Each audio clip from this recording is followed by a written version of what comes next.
जय श्री राम सभी को। तो आज हम डिस्कस करने वाले हैं कंडेंसर के बारे में और उसके टाइप्स के बारे में। तो फर्स्ट हम कंडेंसर की डेफिनेशन देख लेते हैं एक बार।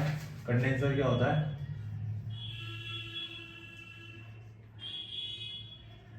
Condenser condenser is design to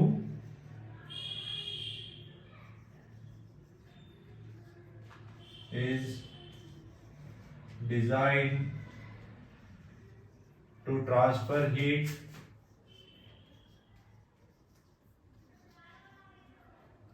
heat from a working fluid कौन सा हो गया? जो उसमें गैस है उसे वर्किंग फ्लूइड बोला गया। और वो कौन सी फॉर्म में कंडेंसर में आती है? वेपर की फॉर्म में। तो कंडेंसर का वर्क क्या होता है कि हीट को ट्रांसफर करना। किससे? उसकी पाइप्स जो होते हैं उसमें ट्रांसफर करता है। हीट को किस तरीके से ट्रांसफर करता है? तो या तो वो बताओ नेचुरल जो होता है वो फ्रिज में होता है, जैसे कि नेचुरल कन्वेक्शन होता है उसमें कि अपने आप ट्रांसफर हो रही है हीट। और जैसे कंडेंसर बहुत बार फोर्स्ड कन्वेक्शन कंडेंसर भी होता है जो एसी में देखते हैं आउटडोर यूनिट में। तो आउटडोर यूनिट में क्या देखते हैं हम कि वो होता है फैन के थ्रू ट्रांसफर हो रही है हीट। तो फैन उससे हीट लेता है, मतलब दूसरी तरफ से हवा लेता है ठंडी और एक तरफ से निकालता है। तो जिससे क्या होता है कंडेंसर में जो हाई टेम्परेचर पे रेफ्रिजरेंट आ रही है वो लिक्विड की फॉर्म में कन्वर्ट होती है। वो कैसे होती है? जैसे वेपर की फॉर्म में। अब हम उसे ठंडा कर रहे हैं किसी चीज से तो रेफ्रिजरेंट जो होगी वो लिक्विड की फॉर्म में कन्वर्ट हो जाएगी। तो हम देख लेते हैं इसके टाइप्स के बारे में।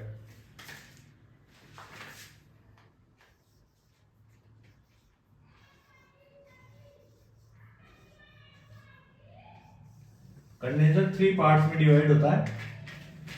एयर कूल्ड,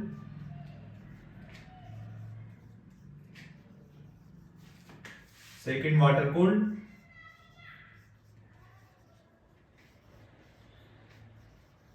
और थर्ड है evaporative type.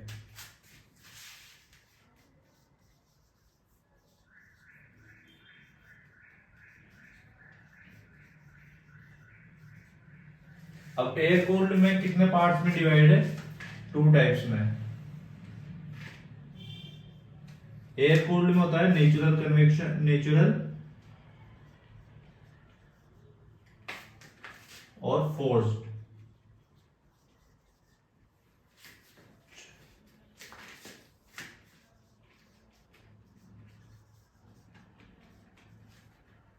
Forced convection.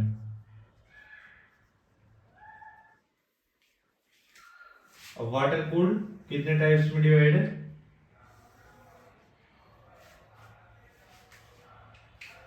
Water cooled 3 types में डिवाइड है। कौन कौन से? एक होता है शेल एंड कोयल टाइप,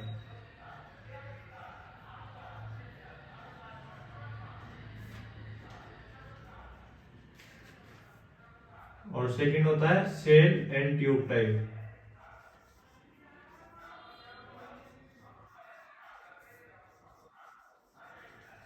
और थर्ड है इसमें डबल ट्यूब टाइप।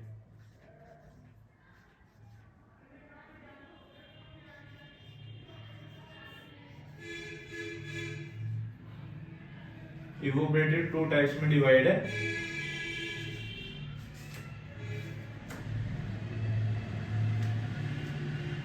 इंड्यूस्ड और फोर्स।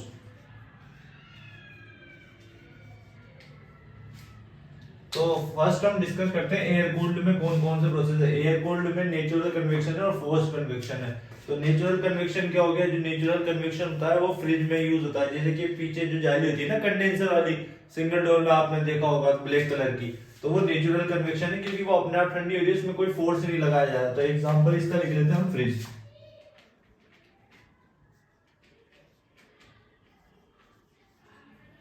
और सेकंड है फोर्स्ड कन्वेक्शन। फोर्स्ड कन्वेक्शन क्या होगा? यहां पे डाल देते हैं हम फर्स्ट, ये second forced convection. Forced convection कैसे रहेगा? एग्जांपल लेते हैं हम इसका। जो एसी होता है हमारे घर में उसमें क्या होता है, उसमें फोर्स के थ्रू ठंडी की जा रही है कंडेंसर में जो लिक्विड वेपर की फॉर्म में आ रही है। तो फोर्स कन्वेक्शन में कैसे होगा? जैसे कि ये जाली लगी हुई है,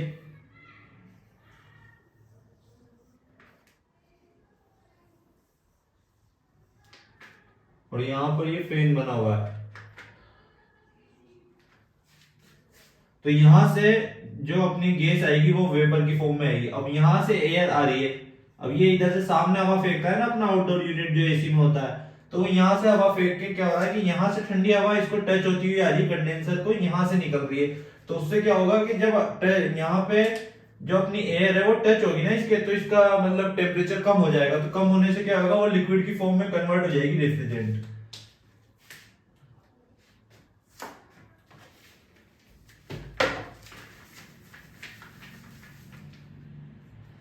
तो फोर्स्ड कन्वेक्शन का एग्जांपल क्या लिया हमने, एयर कंडीशनर।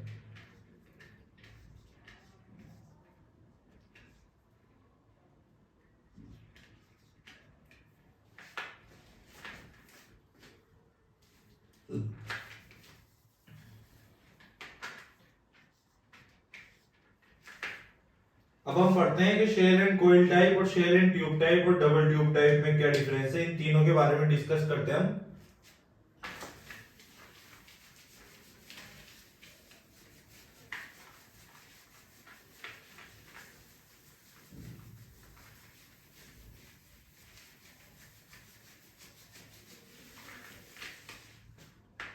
तो फर्स्ट है हमारा शेल एंड कोइल टाइप।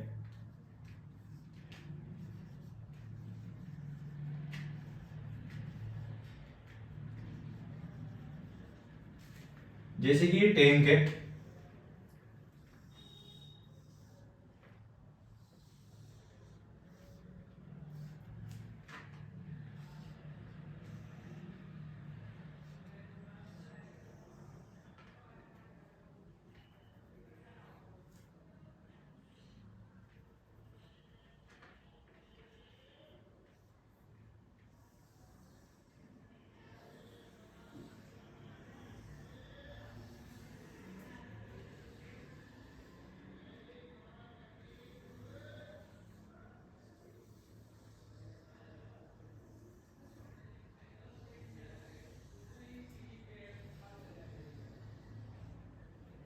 यहां से क्या बनेगा, वाटर इन हो रहा है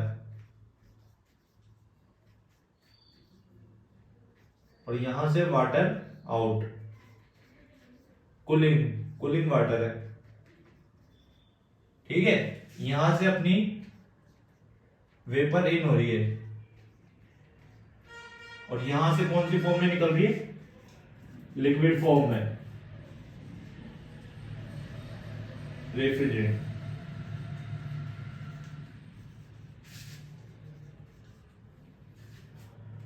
तो यहां से जैसे अपनी वेपर आ रही है, तो अब यहां से जैसे ये कंडेंसर बना हुआ है ना, तो इसके टच में होके वेपर आ रही है, तो क्या होगा, जब वाटर ठंडा होके चल रहा है ना, तो इसमें पूरी में घूम के हो जा रही है वेपर की फॉर्म में रेफ्रिजरेंट। तो उससे क्या होगा कि वो ठंडी होने के बाद किस फॉर्म में कन्वर्ट होकर निकलेगी, लिक्विड फॉर्म में। तो ये अपना कौन सा हुआ, shell and coil type condenser. तो यहां से वाटर इन हुआ और यहां से वाटर आउट हुआ है कूलिंग फॉर्म में, जिससे क्या होगा, जब वेपर टच होगी ना इनके जो रेफ्रिजरेंट है वेपर की फॉर्म में, तो जिससे क्या होगा वो बताओ, वेपर कन्वर्ट होगी, ठंडी होने के बाद वेपर किसमें फॉर्म में कन्वर्ट हो जाती है, रेफ्रिजरेंट लिक्विड की फॉर्म में। तो यहां से वाटर आउट होता है। तो ये हो गया अपना शेल एंड कोइल टाइप।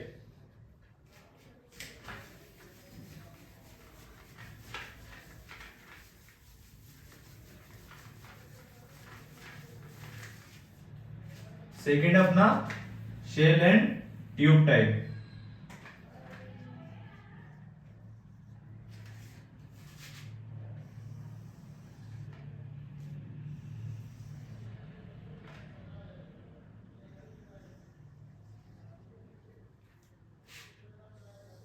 ये भी उसी की तरह वर्क करता है, बस इसकी डिजाइन अलग होती है। जैसे कि बताऊं, यहां से अपन बताऊं वाटर इन करा रहे हैं, ये वाटर इन होएगा यहाँ इन कोइल्स के अंदर।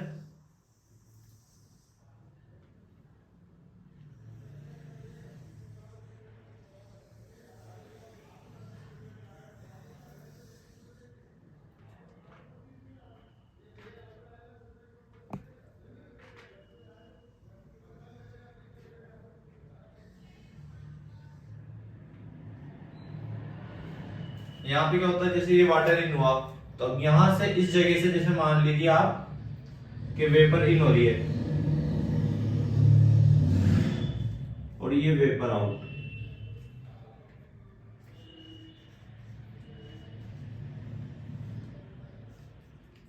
और ये लिक्विड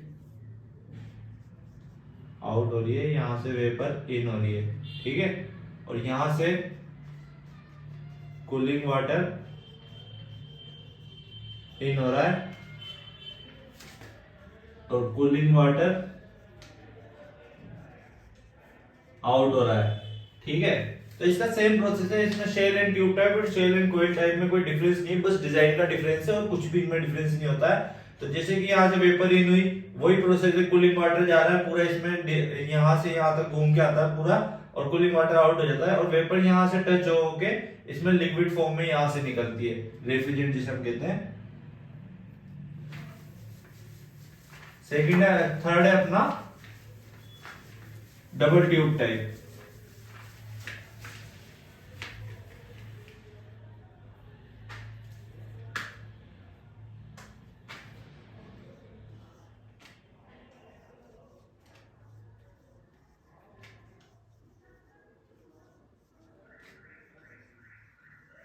उसमें क्या होगा देखिए आप ढंग से, जैसे कि ये एक पाइप है,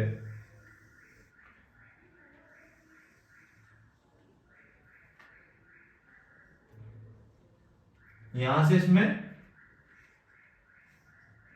ये पाइप बना हुआ है, यहां से इसमें आ रही है रेफ्रिजरेंट, किसकी फॉर्म में, वेपर की फॉर्म में, और यहां से किस फॉर्म में निकल रही है, लिक्विड की फॉर्म में।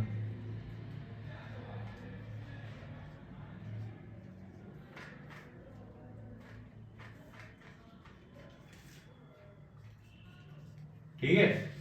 तो अब क्या हो रहा है इसमें कि यहां से जैसे कि बताऊं ये बना हुआ है, तो इसमें ही साथ के साथ एक और पाइप बना होता है इसके ऊपर,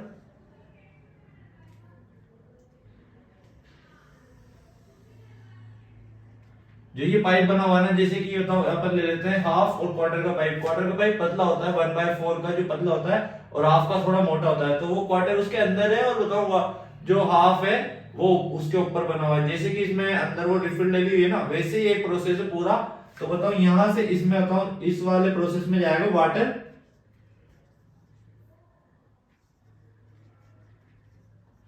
कूलिंग इन और वाटर कूलिंग आउट, यहां से कूल वाटर आउट हो जाएगा। बस इसमें कुछ भी नहीं है, यहाँ से रेफ्रिजरेंट इसका डायग्राम है पूरा, वो बता सकता हूँ मैं आपको, पर ये समझने के हिसाब से बताया मैंने आपको। जैसे कि बताऊं दो पाइप है, एक पाइप उसके अंदर है, तो उसमें वेपर की फॉर्म में रेफ्रिजरेंट चल रही है, वैसे ही कंडेंसर में इन होती है, तो वेपर की फॉर्म में इन हुई है और लिक्विड की फॉर्म में आउट होगी। और यहाँ से इसमें बताऊं पूरे प्रोसेस में एक वाटर चल रहा है, उसके ऊपर वाली लेयर पे कूलिंग वाटर जो उसको ठंडा कर रहा है, जो लिक्विड की फॉर्म में कन्वर्ट हो रही है रेफ्रिजरेंट।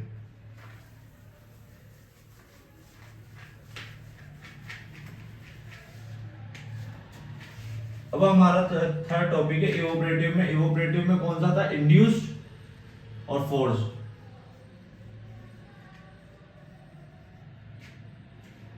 इंड्यूस्ड में क्या होगा कि जैसे ये बना हुआ है, यहां से इसके ऊपर वाटर आ रहा है, कंडेंसर है ये, इसमें बताओ अपनी रेफ्रिजरेंट चल रही है, यहां से इस पे वाटर गिर रहा है,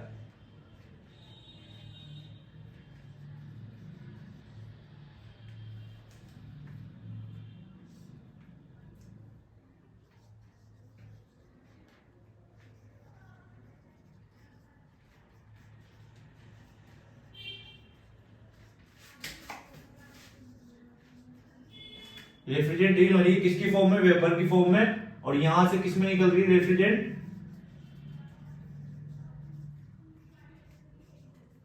लिक्विड फॉर्म में। तो वो कैसे निकल रही है, यहां से वाटर गिर रहा है इसके ऊपर, और यहां पर एक फैन लगा हुआ है। अब फैन क्या कर रहा है, फैन ऊपर की तरफ हवा खींच रहा है, किससे, इंड्यूस्ड में क्या होता है कि बताओ ऊपर हवा खींचता है, और यहां पर नीचे जैसे ये टैंक है, तो इसमें ये पानी गिर रहा है और वापस रिस्टोर होके यहां पर इसमें जा रहा है।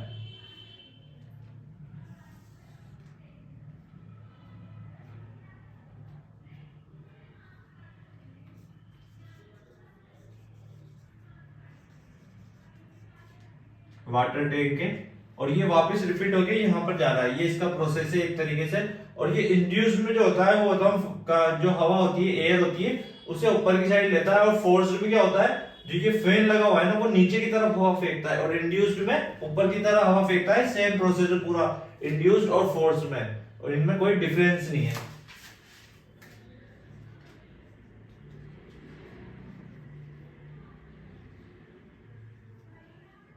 ये दोनों सेम टॉपिक है, बस इसमें इंड्यूस्ड में क्या होता है कि ऊपर की तरफ पुल होती है एयर, और फोर्स्ड में क्या होता है नीचे की तरफ पुश करी जाती है एयर को, किसके थ्रू, फैन के थ्रू।